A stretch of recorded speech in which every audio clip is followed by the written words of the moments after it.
The idea of Gestalt therapy is to change paper people into real people. I know, it's a big mouthful.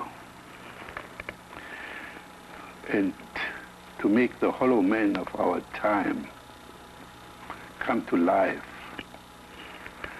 and teach him to use his inborn potential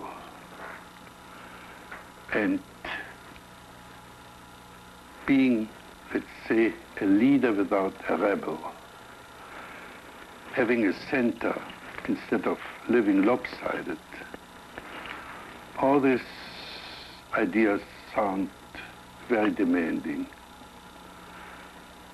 but I believe it's now possible that we can do it, that we don't have to lie on the couch for years, decades, and centuries without essential changes.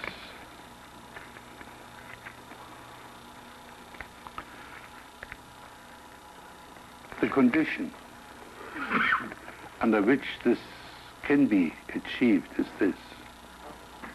Again, I have to jump back and talk about the social milieu in which we find ourselves.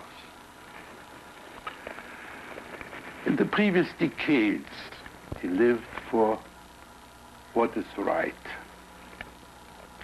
And he did his job, never mind whether he really wanted the job, whether he was suited for it. The whole society was ruled and regulated by shoulddism, by Puritanism. You do your thing whether you like it or not. Now, I believe the whole social milieu has changed. Puritanism has changed into hedonism. We begin to live for fun, enjoyment, for being turned on. Anything goes as long it's nice.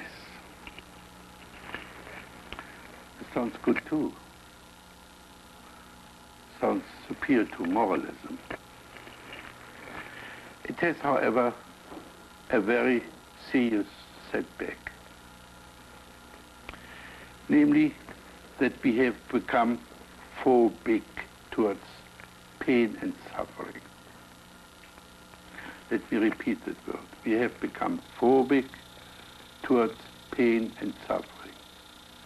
Anything that's not fun or pleasant is to be avoided. So we run away from any frustration that might be painful and try to shortcut it. And the result is a lack of growth. When I talk about a readiness to encounter unpleasantness, I certainly do not mean an education towards masochism. On the contrary. A masochist is a person who's afraid of pain and trains himself to tolerate it. I'm talking about the suffering that goes along with growing up. I'm talking about facing honestly unpleasant situations, and this is very much linked up with the Gestalt approach.